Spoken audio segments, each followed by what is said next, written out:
à tous et bienvenue dans ce nouveau vlog. Je ne vais pas perdre davantage de temps parce que je vous ai laissé dans le vlog précédent sur quelque chose d'assez cruel puisque j'étais en train de vous parler de ce roman, le nouveau roman d'Olivier Norek, Les Guerriers de l'Hiver.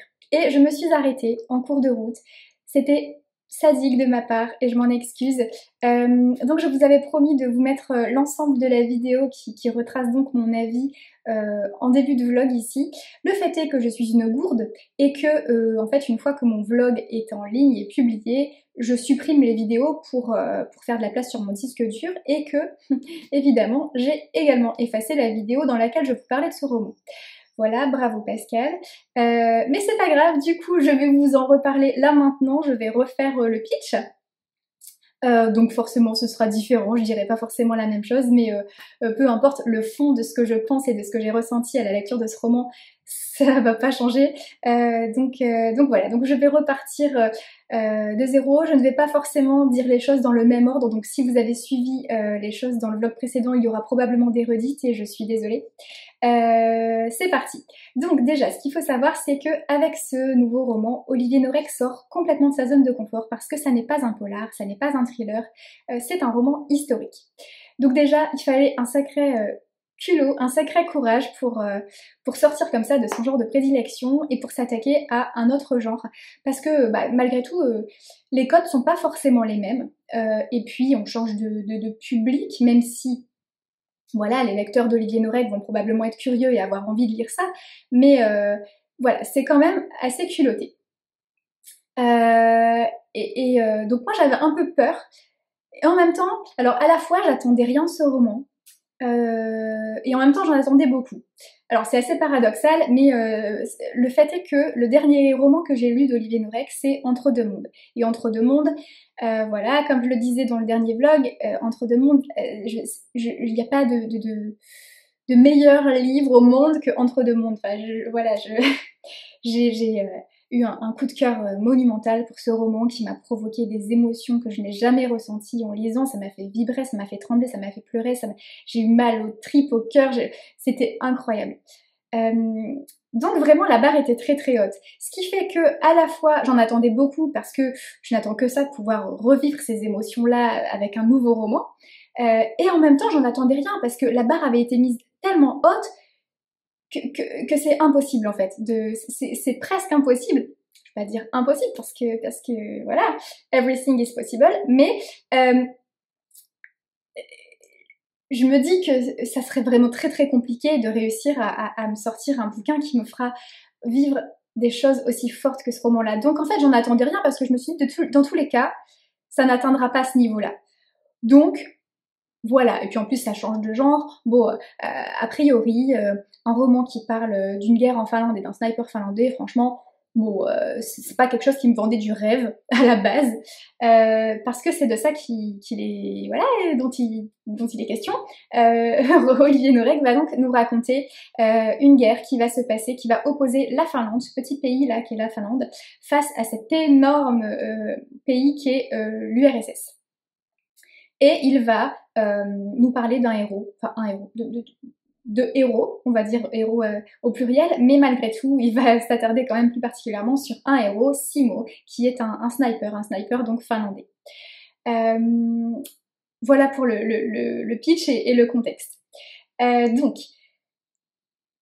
par où commencer? Ce roman est extrêmement immersif. Déjà, on va commencer par là. C'est hyper visuel, c'est hyper sensoriel. On est complètement plongé dans le décor. Donc déjà, on visualise complètement les décors de la Finlande enneigés. Ça, on y est, on les voit. Voilà, on entend les crissements des bottes qui s'enfoncent dans la neige, le bruit des bombes qui tombent, des mitraillettes. Ça, pareil, voilà, et puis l'odeur de la cendre, de la poudre à canon, de la chair brûlée, c'est ultra immersif, on a l'impression d'y être. On tremble de froid parce que, bah oui, c'est une ambiance glaciale avec des moins 30, moins 40.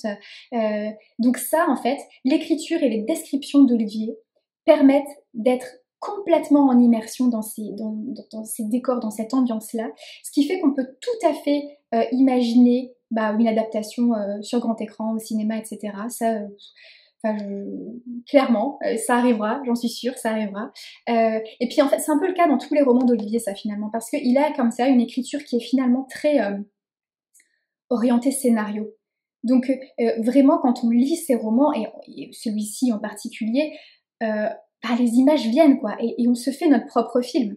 Donc ça, je trouve ça assez remarquable au niveau de l'écriture d'Olivier, et dans ce roman, voilà, c'est très présent. On est complètement en immersion dans cette guerre, dans ces paysages, on est avec les personnages. Au-delà de ça, c'est extrêmement documenté. C'est un roman historique qui est vraiment, voilà... alors, Olivier est parti en Finlande, il est allé là-bas pendant 3 mois, il a rencontré des gens, il a rencontré des historiens, il s'est beaucoup documenté, et ça se sent. Parce que là, il voulait un roman qui colle le plus près possible de la réalité, de ce qui s'est passé, des faits. Il n'a rien inventé. Dans les faits, dans les anecdotes qui dévoile là-dedans, il n'y a rien d'inventé. Tout est vrai. Et donc, en fait, il arrive à rendre un fait historique dont finalement, voilà, c'est pas comme voilà tous les romans qu'il peut y avoir au niveau de la Première Guerre mondiale ou la Seconde, mais qui se passent chez nous. On se sent plus concerné parce que c'est ici, et du coup. Moi, par exemple, j'adore les romans historiques qui traitent de ces guerres. J'aime beaucoup. Mais là, je me sentais forcément moins concernée parce que c'est loin, parce que c'est en Finlande, enfin c'est loin.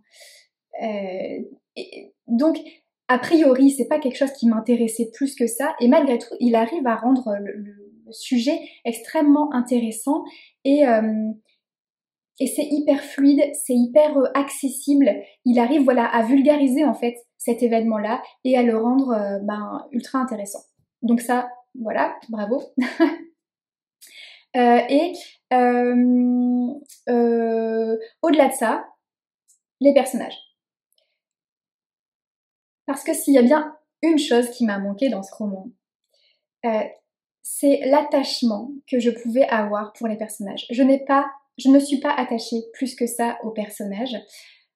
Je m'explique. Je ne dis pas que j'ai été insensible aux personnages, loin de là, parce qu'il y a des personnages voilà, pour lesquels j'ai eu beaucoup d'admiration, que j'ai trouvé extrêmement courageux, et puis en fait la force du peuple finlandais, c'est d'avoir été extrêmement unis. C'est-à-dire que quand ils sont partis à la guerre, ils étaient pas avec un soldat XY à côté d'eux, non, ils étaient avec leurs frères, leurs amis, leurs cousins.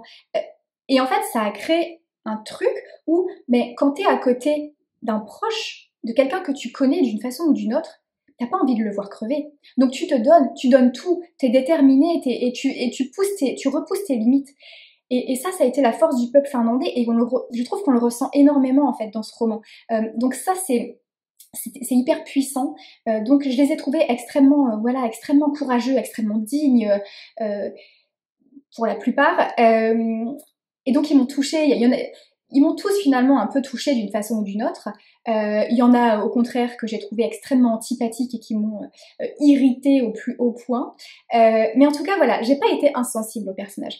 En revanche, je ne me suis pas attachée à eux dans le sens où j'ai pas eu peur pour eux, j'ai pas vibré, tremblé avec eux pour eux. Non, j'ai pas. Quand il y en a certains qui venaient à mourir, j'étais pas triste. Ça m'a rien fait. Enfin, ça m'a rien fait. Voilà, je me suis dit oh, mais genre j'ai pas pleuré parce qu'il y a un personnage qui venait à mourir. J'ai pas et puis justement j'ai pas eu peur d'en voir disparaître certains en fait. Et ça m'a manqué parce que dans chacun des romans d'Olivier jusqu'à maintenant, je me suis extrêmement attachée aux personnages, en tout cas à certains, et ça m'a manqué. Mais je sais précisément pourquoi ça a été, pourquoi ça s'est passé comme ça, parce que, et voilà, en fait, quand on veut coller au plus près de la réalité, on est quand même privé de certaines libertés, c'est-à-dire qu'ils pouvaient pas leur inventer une vie, ils pouvaient pas inventer des choses, ils voulaient pas inventer des choses, des faits, des anecdotes, et prêter des intentions aux personnages qui n'auraient pas été la réalité, qui n'auraient pas été vraies. Donc, ça m'a manqué. Je me suis pas réellement attachée à eux. En revanche, il arrive quand même à... et ça, c'est la force d'Olivier pour moi. Il arrive à mettre des détails, des détails, des sortes de fils rouges à certains moments, qui arrivent comme ça à un moment dans le roman, et que tu vas retrouver. Et ça, il fait ça dans ses romans de manière générale, et on le retrouve dans celui-ci, il a réussi à en mettre dans celui-ci, et c'est des trucs qui, moi, me bouleversent, des détails, mais qui font que t'es touché et qui font tout, en fait. Bref, il a réussi à en mettre là-dedans aussi. Et c'est pour ça, c'est précisément pour ce genre de choses et pour ces détails-là, pour ces moments-là, que je lis du Olivier Norek.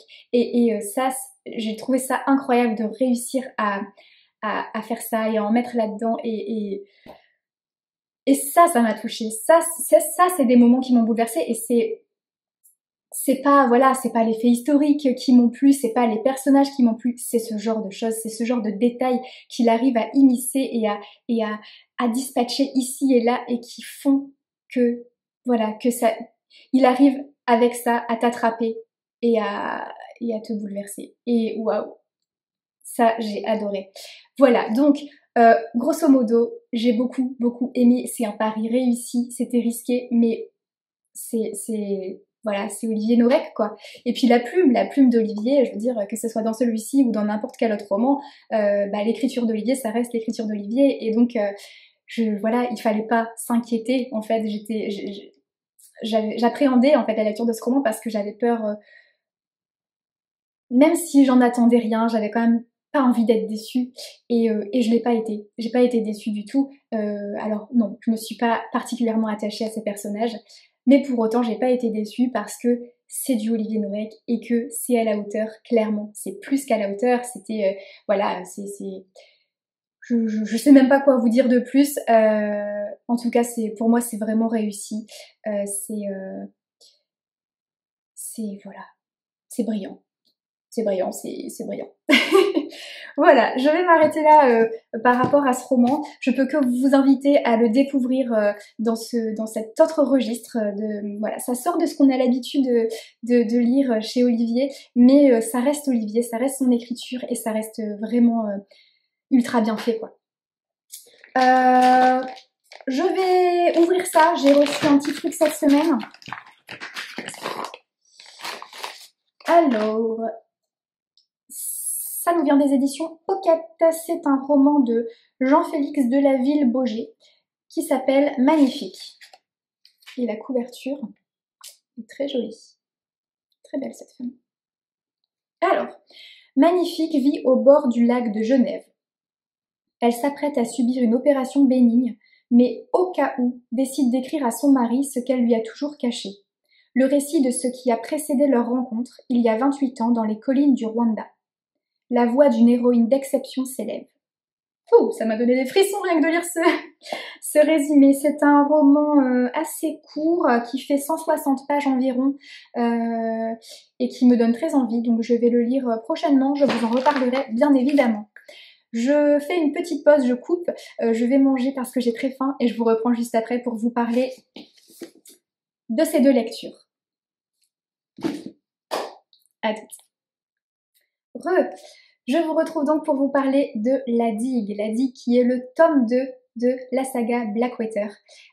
Donc, déjà, arrêt sur image, cette couverture est dingue, j'adore. J'adore, ça brille de mille feux, c'est trop beau, mais voilà, Monsieur Toussaint l'ouverture font toujours... c'est une maison d'édition qui fait toujours un travail de dingue sur les couvertures, c'est incroyable. Du coup, je disais la dernière fois, brièvement, que Blackwater, j'ai lu le tome 1 au moment où c'est sorti. Ça a été, disons que à sa sortie, ça a été une saga qui a été encensée et que moi, j'ai trouvé le tome 1 sympa, j'ai aimé, beaucoup aimé, mais ça n'a pas été un coup de cœur. Et Du coup, ça a tellement été encensé que j'en attendais beaucoup et que j'ai été un peu déçue en le lisant parce que j'ai pas eu ce coup de cœur que tout le monde a eu, enfin que beaucoup ont eu en tout cas. Et donc bon, je me suis dit, eh ben je vais laisser passer un peu de temps et puis je la reprendrai plus tard. Bon bah ça y est, c'était cet été, je l'ai reprise donc avec ce tome-là et ça a été plutôt très chouette de la retrouver. Par chance, je n'avais pas tellement oublié le tome 1 et c'est vite revenu en lisant celui-ci. Euh, alors, j'ai beaucoup aimé ce tome-là. J'ai trouvé qu'en fait, on avançait un peu en eau trouble, c'est-à-dire qu'on on sait pas trop où va nous mener l'auteur, où il veut nous emmener. On sait pas trop à quoi s'attendre. Et par rapport à Elinor, donc ce personnage phare, je vais pas trop en dire parce que ceux qui n'ont pas lu le tome 1, je voudrais pas spoiler quoi que ce soit, mais c'est pareil. Par rapport à ce personnage qui est hyper énigmatique, eh ben on sait pas trop quoi penser et où ça va nous emmener. Mais j'ai trouvé que ce tome était assez intéressant. Déjà, j'ai beaucoup aimé l'émancipation de certains personnages. Je vais pas, voilà, je vais pas trop en dire, je vais pas citer de noms, mais il y a certains personnages qui s'émancipent, qui prennent un peu, voilà, leur indépendance, etc. Et je trouve ça hyper chouette. Je trouve que c'est toujours autant intriguant. J'ai hâte de voir ce que nous réserve l'auteur pour la suite. J'aime beaucoup la façon dont les romans sont saupoudrés comme ça de touches de fantastique. Dans une saga familiale comme celle-là, je trouve ça assez culotté et en même temps, c'est pas trop. Et ça vient pas prendre toute la place au niveau du roman, au niveau de l'histoire et c'est vachement bien fait. Je trouve ça hyper intelligent, la façon dont c'est fait, et ça me plaît beaucoup. Et voilà, je vais pas en dire beaucoup plus. J'aime beaucoup l'écriture, elle est fluide, et ça rend un peu le truc. Je trouve ça assez addictif finalement. Alors c'est pas un coup de cœur, mais malgré tout, je suis très intriguée et très intéressée par cette histoire. Et voilà, j'ai hâte de lire la suite. Je lirai clairement la suite. Je lirai, alors les 4 tomes restants, je ne sais pas, puisque je vais peut-être finir par me lasser. Mais en tout cas, le 3e tome, c'est une certitude, je le lirai parce que ce roman se termine de façon à ce qu'on ait évidemment envie de découvrir la suite de l'histoire. Voilà, en tout cas pour l'instant, j'aime beaucoup et je vais poursuivre ma découverte. Je vais maintenant vous parler de ce roman. Alors, La mort de Tante Dimitri, une enquête d'outre-tombe de Nancy Atherton aux éditions Verso. Alors, ce roman, il est étiqueté Cozy Mystery, mais c'est pas un Cozy Mystery comme on a l'habitude d'en voir, c'est-à-dire qu'il n'y a pas de meurtre. Il n'y a pas de meurtre. En revanche, pour être cosy, c'est cosy. C'est cocooning et doudou à souhait. Et puis, mystérie, c'est mystérieux. Il y a du mystère, du suspense. Et puis, il y a, voilà, tout ce qui fait le cozy mystery, c'est-à-dire on est dans toutes les petites touches, les English touch, voilà, les cottages anglais, les tea time, voilà, tout ça. On le retrouve évidemment là-dedans. C'est une ambiance avec des petites touches d'humour comme il faut. Il y a même un peu de fantastique par-ci par-là, mais juste dosé comme il faut, c'est parfait. J'ai beaucoup aimé cette histoire. Alors pour l'histoire, on est avec Laurie qui est une jeune femme d'une trentaine d'années et qui a été bercée toute son enfance par des histoires que lui racontait sa mère, que lui inventait, bon, lui racontait sa mère. C'était les histoires de Tante Dimitri. Sa mère à Laurie vient à mourir à un moment donné. Laurie va pas bien, elle est forcément très affectée par le décès de sa maman. Et puis elle finit par recevoir une lettre dans laquelle elle apprend le décès de Tante Dimitri. Et là, elle comprend pas et elle se dit mais attends, Tante Dimitri, c'était un personnage inventé par ma mère. Mais en fait, Tante Dimitri, elle existait vraiment. Et voilà, et donc on va commencer, on va être plongé dans une histoire de Laurie sur les traces comme ça de Tante Dimitri, puisque Tante Dimitri a posé Laurie sur son testament. Et pourquoi est-ce que cette Tante Dimitri qui a existé a a mis Laurie dans son testament et quel lien entretenait la mère de Laurie avec Tante Dimitri et voilà, et on va être plongé comme ça dans cette histoire-là, à revenir sur les traces de Tante Dimitri, dans son passé rempli de mystères, voilà, c'est hyper bien fait. J'ai beaucoup aimé cette histoire, les personnages sont très attachants. C'est très doux en fait, c'est une ambiance comme ça très douce, c'est très cosy, très cocooning, très doudou, ça fait du bien.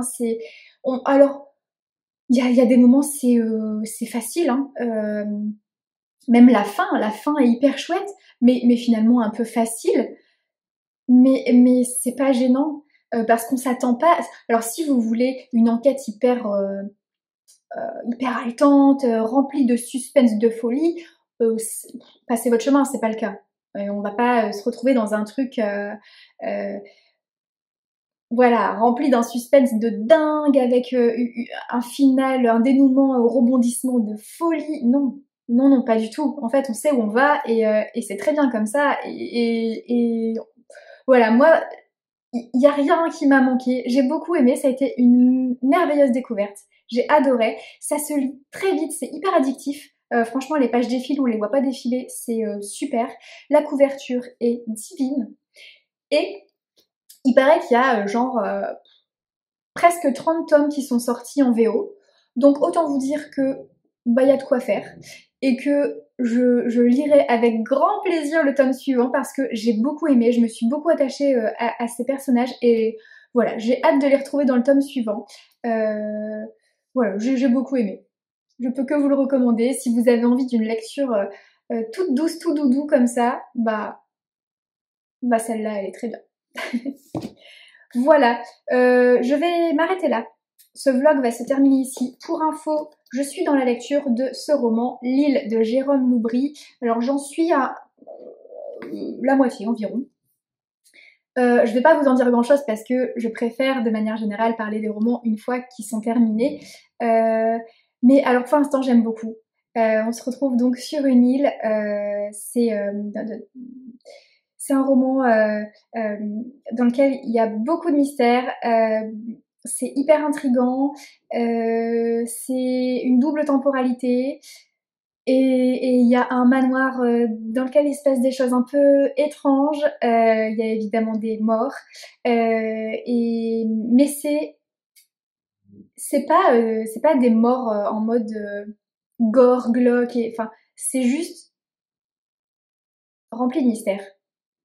Et là, je sais pas du tout où on va. Je sais pas où va nous amener Jérôme Loubry. Et j'adore ça. J'ai l'impression voilà, de naviguer un peu d'avancer avec un bandeau sur les yeux. Je sais pas où je vais et j'aime bien ça. Et pour l'instant, ça me plaît beaucoup. J'ai hâte d'avancer et de découvrir la suite.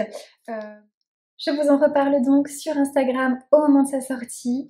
Peut-être pas le jour J, peut-être voilà, peut-être le lendemain ou je ne sais pas, ça va dépendre de quand je le termine. En tout cas, vous en entendrez parler ici dans le vlog de la semaine prochaine. J'espère que la suite sera à l'image de ce début, qu'elle me plaira toujours autant. Voilà, sur ce, je vous laisse. Je vous souhaite une très belle semaine. Prenez soin de vous et à la prochaine.